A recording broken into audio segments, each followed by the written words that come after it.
Сәлем достар, бүгінгі видеода мен сіздерге өте дәмді болып шығатын және де өте жұмсақ болып шығатын қарақат рулетінің рецептімен бөлісетін боламын. Міндетті түрде жасап көріңіздер деп айтқым келеді. Өте жұмсақ және өте дәмді болып шығады. Ең алдымен біз жұмыртқаның ағы мен сарысын бөліп аламыз. Бұл жерде ең бастысы жұмыртқаның сары уызы ақ уызына түсіп кетпеуі қажет. Және де ыдысымыз құрғақ, ешқандай су немесе май болмауы тиіс. Және жұмыртқаның ағын миксерлейміз. Және де миксерлеп жатқан кезде кішкене тұз қосамыз. Онымен жақсылап миксерлеп алғаннан кейін кішкене қантымызды саламыз. Қантты негізі екіге бөлеміз. Жартысын сары уызға, жартысын ақ уызымызға. Жақсылап миксерлейміз. Ал енді сары уызына келетін болсақ, бұл жерде де миксерлеп қалған қантымызды қосып, онымен де жақсылап миксерлейміз.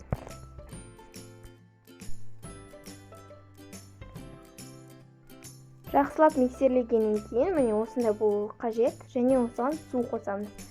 Барлық ингредиенттің мөлшерін описанияда қалдыратын боламын. Міндетті түрде сол жерден қарап біліп алыңыздар. Миксерлейміз, және де осы сары уызымызға жаңа миксерлеген 1 чайная ложка, яғни 1 шай қасық разрыхитель қосамыз. Және жаңағы біздің ақ уызымызбен, миксерленген ақ уызымызбен сары уызымызды жақсылап бір консистенцияға келгенше жақсылап араластырып аламыз.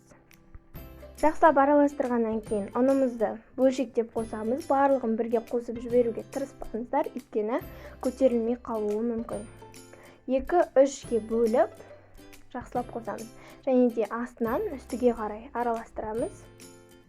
Бұл жерде миксерді қолданбаймыз ары қарай. Тек лопаткамен немесе қасықтың көмегімен ғана осылай араластырамыз. Және противенімізді, яғни біздің табамызды майлаймыз да. Пергамент қағазын қолдансаңыздар болады. Осының бетіне теп-тегіс қылып, барлық жерін, бір жерін жұқа, бір жерін қалың қылып емес, барлығын бірдей қылып жайып шығасыздар. Енді осылай жақсылап жасап шыққаннан кейін, тегіс қылғаннан кейін оны духовкаға жібересіздер. 200 градуста өте тез піседі, 10-12 минут аралығында піседі. Ал енді біз креміне кірісетін болсақ, менде бұл жерде ең оңай рецепт, яғни бұл жерде менде сметанамен және де қант ұнтағы. Барлық ингредиентті айтып кеткенімде описанияда қалдыратын боламын. Жақсылап араластырамыз сметанамызбен, яғни қаймағымызбен қантымызды. Негізі сіздерде сұйық болып кетсе, онда загуситель крема, яғни кремді қоюландыратын ұнтақты пайдалансаңыздар болады.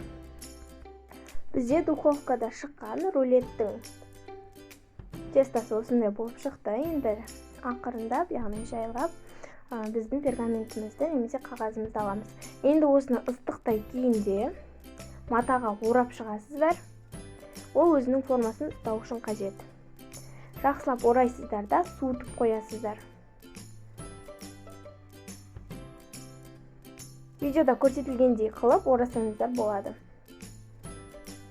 Және осыны бір 20 минуттай суытқаннан кейін, ол қатты суығанда болу қажет емес, және жай жылы болса да болады. Енді осыған кремімізді жағамыз. Кесілгенде әдемі болу үшін мен қарақат вареньясын қолдандым. Кез келген вареньяны қолдансаңыздар болады. Тіпті кремнің орнына да джем немесе осындай мен секілді сұйық вареньяларды қолдана берсеңіздер болады. Мен әдемілік үшін осылайынан полоска қылып, яғни сызық қылып вареньяны жағып шықтым. Сіздер де солай жасасаңыздар болады. Ал енді осы сәтте абайлап біздің рулетімізді домалаққа орай бастаймыз. Орағаннан кейін шетіне осындай кремі шығып кетуі мүмкін. Оны қасықпен абайлап жағып жіберсеңіздер болады. Енді осыны пропиткаға 2-3 сағатқа қоясыздар. Және де бетін кез келген нәрсемен әрлесеңіздер болады. Менде тағы да қарақат вареньясын қолдандым. Ол өте дәмді болып шығады, және де керемет әдемі болып шығады. Сіздер шоколад қолдансаңыздар болады, немесе тағы да басқа нәрселер қолдана берсеңіздер болады. Ал енді кесілгендегі түрін көретін болсақ, осылай болып кесіледі. Өте дәмді болып шығады. Міндетті түрде жасап көріңіздер деп кеңес беремін. және де менің YouTube арнама, инста парақшама тіркелуді ұмытпаңыздар.